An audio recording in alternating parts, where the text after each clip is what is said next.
Həndəsi qurmaların 6-cı videosunda sizləri xoş gördük. Başlayaq qovuşmanı qurmağa. Deməli, ilk növbədə başlayırıq R16 çevrəsindən. Bunun üçün Center Radius komandasını seçirəm. Klik eləyirəm və yazıram 16. Daha sonra isə R85 köməkçi çevrəmizi çəkəcəyik. Yenə eyni qayda ilə Center Radius seçirəm. Eyni mərkəzdən yazıram 85. İndi isə bir üfüqi xətt çəkməliyəm. Xəttin uzunluğu önəmli deyil. İxtiyari uzunluğu da çəkirik və xəttimiz sağa, sola, aşağı, yuxarı əyilməsin deyə F8 ilə qısa yolu 90 dərəcənin qısa yolu F8-dir. F8 ilə onu düzəldirəm və klik edirəm. Daha sonra 45 dərəcəli bucaq altında olan xəttimizi çəkirik. 45 dərəcəli xəttimizi çəkmək üçün F8 ilə 90 dərəcəni söndürürəm. Və fikir veririksə, yuxarıda 180 dərəcə görünür. 180-dən yuxarı qalxdıqca dərəcə aşağı düşməyə başlayır və 45 çıxdığımız zaman 135 olmalıdır. Klaviaturadan tab düyməsi ilə keçid edirəm dərəcəyə və dərəcəmizi dəyişirik 135 dərəcə. Yazırıq, Enter deyirik. İxtiyari uzunluqda çəkdiyim xətlərin uzunluqlarını budayıram və burada 2 nöqtə əmələ gəlir. Bu 2 nöqtə bizim R12 və R6 çevrələrimizin mərkəzləridir. Başlayaq R12 çevrəsindən. Radius, Center Radius. Həmin nöqtəyə klik edirəm, yazıram 12, Enter. Və yenə eyni komandanı yerinə yetirirəm. Hər iki tərəfdə də var, 12. Daha sonra isə R6 Center Radius seçdim və eyni nöqtəyə, eyni mərkəzə 6 yazıram. Həmçinin digər nöqtəyə də 6 radiuslu çevrəni çəkirəm. Daha sonra R85 mərkəzi nöqtəmizdir. Biz bunu offsetlə də eləyə bilərik, belə hesablama ilə də eləyə bilərik. Məsəl üçün 85-in üstünə 12 gəldiyimiz zaman R97 alınır və yaxud da offsetlə bu çevrə xəttini biz offsetləyə bilərik. Onun üçün ilk növbədə çevrənin artıq hissələrini budayacağıq trimlə və offset yazıram 12, Enter. 12 məsafəsi qədər offsetləyirəm. Daha sonra isə yenə offsetdən istifadə edirəm.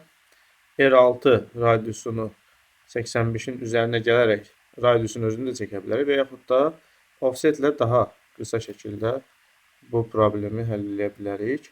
6, yuxarıya 6, aşağıya 6. Yəni, offseti seçdikdən sonra dəyər veririk, ondan məsafə veririk və istiqamət göstəririk ki, sola, sağa, aşağı, yuxarı bu xətt hansı tərəfə, hansı istiqamətə gedəcək, paralel şəkildə onu nizamlayır.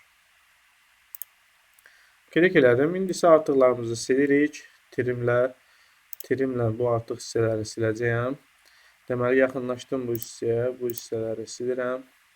Mərkəzdəki xəttimizə dəymirik, çevrə xəttimizə dəymirik. Çünki o mərkəz xəttidir bizdə. Ehtiyacımız var ona, yəni o burada bizə qırıq-qırıq şəklində verilib. Sonradan xəttin tipini dəyişərək biz onu qırıq-qırıq şəkildə göstərəcəyik. Artıq hissələri burada budayıram. Və təbii ki, bu çevrənin də artıq hissələri var. Mən onu etməliyəm? Burada silməliyəm. Bu hissədə də artıqlar var.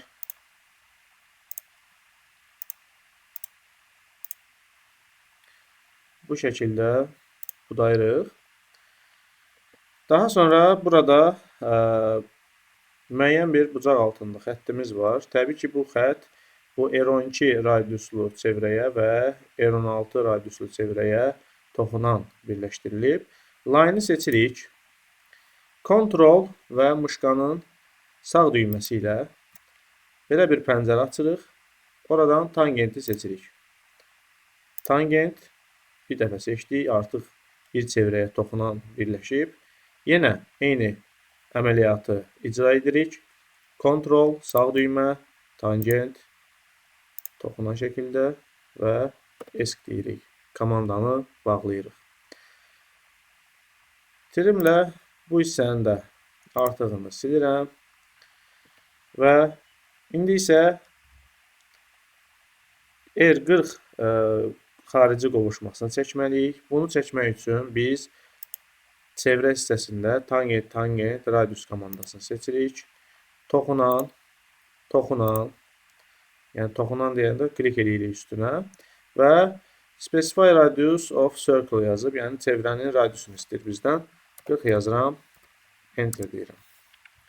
Bu şəkildə biz 40 radiuslu qovuşmamızı çəkmiş oluruq. Artıq xətləri sildik. Burada da artıq xəttimiz var. Bunu da silirik.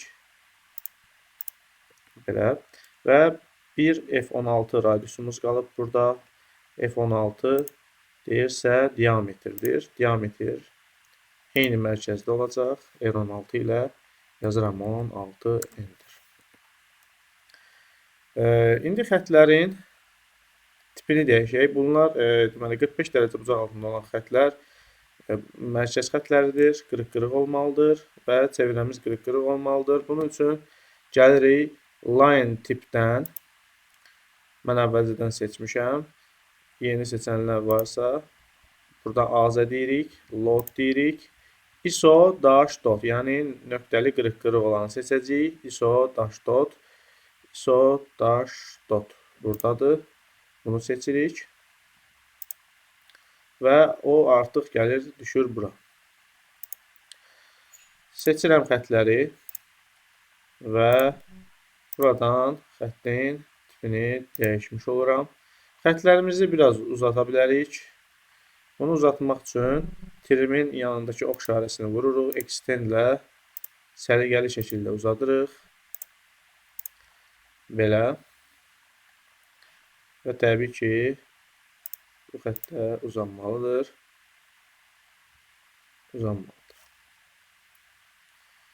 Və yuxarıdan aşağıya da mərkəz xətti olmalıdır. Burada bu mərkəz xəttini biz özümüz çəkəcəyik. F8 ilə 90 dərəcəni aktivləşdirdim və buradan xəttin tipini dəyişərək mərkəz xəttini çevirdim.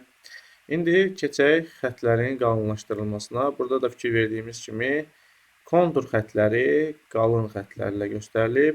Köməkçi xətləri isə ox işarələridir, məsəl üçün, və yaxud da mərkəz xətləridir. Onlar olduğu kimi nazik xətlə göstərilir. Kontur xətlərini qalınlaşdırmaq üçün birinci xətləri, əsas xətlərimizi seçirik.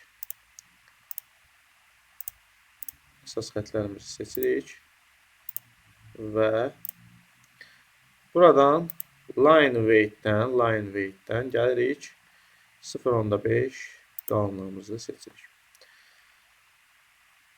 Daha sonra keçək ölçüləndirmə məsələsinə. Ölçüləndirmək üçün buradan bütün ölçülər var. Düz xətti ölçmək, bucaq xəttini ölçmək, bucağı ölçmək, radiusu ölçmək, diametri ölçmək üçün hər bir ayrı-ayrılıqda verilib. Və birinci başlayıram bucaqdan. Bucağı seçirəm və 5 dərəcəmizi qoyuram. Sonra radius, bu radius R16. Sonra bu radius 85. Sonra buradakı kiçik radiusumuz R6. Digər radiusumuz R12 və bir də son olaraq 40 radiusumuz var. Və bir də diametrimiz olacaq. Diametr F16. Baxıram ki, hər bir şey yerindədir. Artıq dizimiz hazırdır. Beləliklə bu videonun sonuna gəldik. İzlədiyiniz üçün təşəkkürlər.